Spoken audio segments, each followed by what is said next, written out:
Kiamat Israel berlanjut. TNI gandakan serangan ke gedung pemerintahan Israel. מה שקרה היום לא נראה בישראל, ואני אדאג שזה לא יקרה יותר. הממשלה כולה מתייצבת מאחורי ההחלטה הזאת.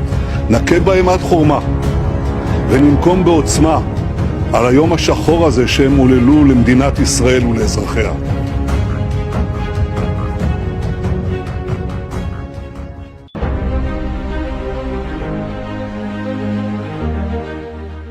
Langit Timur Tengah kembali memerah, bukan oleh matahari terbit, tetapi oleh api dan darah.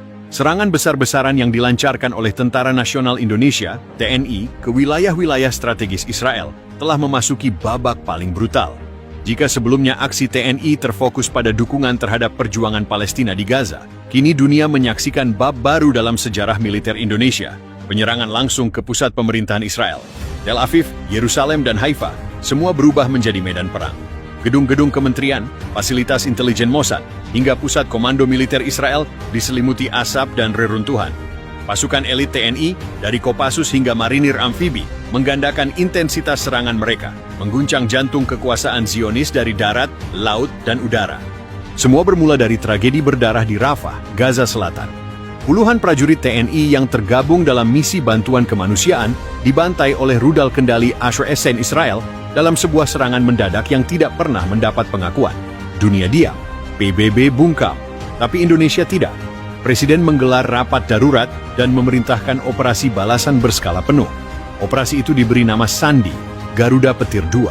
Namun kali ini, misi bukan sekadar membalas dendam, tapi menjatuhkan seluruh struktur kekuasaan Israel.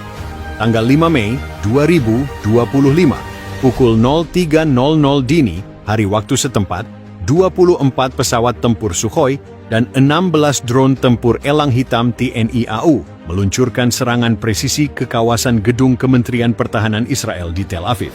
Rudal-rudal berpemandu laser menghantam menara-menara beton itu, menewaskan puluhan pejabat tinggi dan meruntuhkan pusat komunikasi tempur.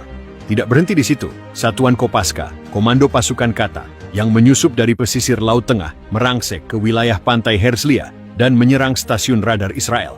Di darat, pasukan elit Kopassus yang menyamar sebagai relawan internasional meledakkan pusat koordinasi Mossad di Yerusalem Barat menggunakan bom magnetik. 3 hari setelah serangan awal, giliran Knesset, parlemen Israel, menjadi sasaran. Dalam sebuah operasi gabungan yang dikendalikan dari kapal induk KRI Nusantara, TNI meluncurkan rudal jelajah jarak jauh hasil kerja sama dengan Iran dan Korea Utara, menghantam aula utama Knesset saat berlangsung rapat rahasia kabinet perang. Ledakan itu menewaskan 17 anggota parlemen dan 3 jenderal. Gedung itu kini tinggal puing berasap. Seruan darurat sipil diumumkan. Namun gelombang serangan TNI tak berhenti. Satuan Yonif Raider 321 Perkosrat menyerang pemukiman kibuts elit di perbatasan Yordania, wilayah yang selama ini dijadikan tempat persembunyian para pejabat Israel. Hanya dalam waktu 6 jam, kompleks itu rata dengan tanah. Tanggal 6 Mei 2025, kota suci Yerusalem memasuki hari keempat tanpa listrik dan pasokan air. Pasukan TNI yang berkoordinasi dengan pejuang Hamas dan Hizbullah kini telah mengepung separuh wilayah kota tua. Bentrokan jalanan terjadi antara pasukan Indonesia dan militer IDF di sekitar Bukit Zaitun dan dekat gerbang Damaskus. Pesawat nirawak TNI menyebarkan selebaran. Kekuasaan kalian sudah usai. Yerusalem bukan ibu kota penjajah. Ini tanah yang akan dibebaskan. Serangan-serangan ini bukan sekadar pembalasan.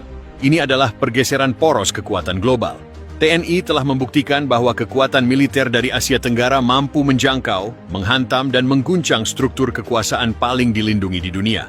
Israel tidak pernah membayangkan bahwa satu negara seperti Indonesia bisa membawa kiamat langsung ke jantung negaranya.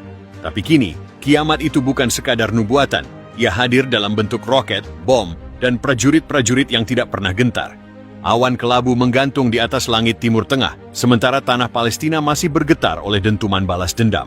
Di tengah bara api yang belum padam sejak awal konflik, Indonesia, melalui Tentara Nasional Indonesia, TNI, menggandakan intensitas serangan terhadap jantung kekuasaan Zionis, gedung-gedung pemerintahan Israel di Yerusalem dan Tel Aviv. Ini bukan lagi operasi terbatas. Ini adalah babak baru yang lebih gelap dan lebih dalam. Kiamat Israel berlanjut. Ada pukul 03.40 dini hari waktu Yerusalem, serangkaian ledakan presisi menghantam 3 pusat vital pemerintahan Israel, Kementerian Pertahanan, Kantor Perdana Menteri, dan kompleks Mossad di utara Tel Aviv.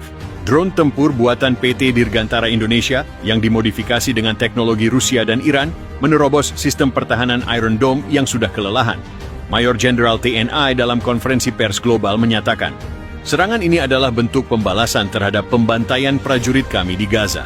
Kami tidak mencari perang, tapi jika Israel menjatuhkan bom ke tanah kami akan jatuhkan kehancuran ke jantung mereka.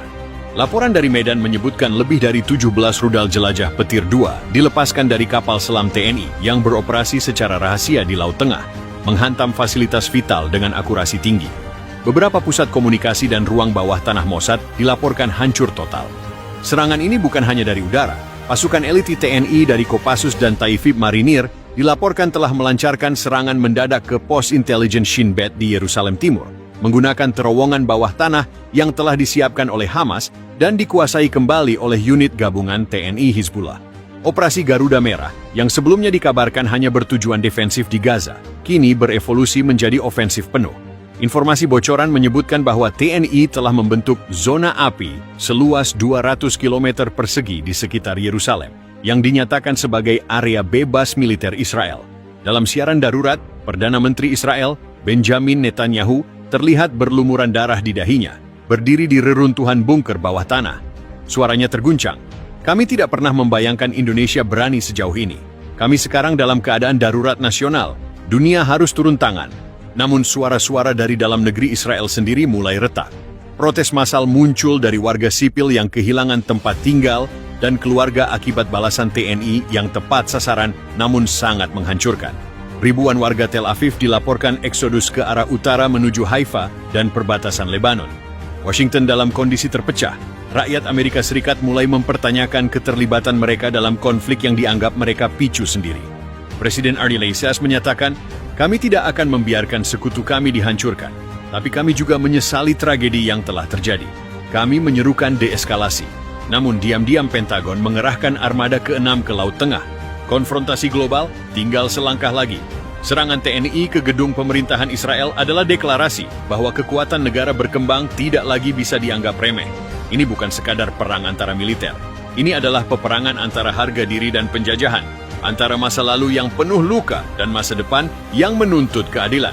Israel kini berada di ujung tanduk, dihantam dari dalam oleh krisis politik dan dari luar oleh gelombang perlawanan yang tak terbendung. Dunia menyaksikan dengan mata terbuka, kiamat bagi Zionis telah dimulai, dan Indonesia memimpin barisannya.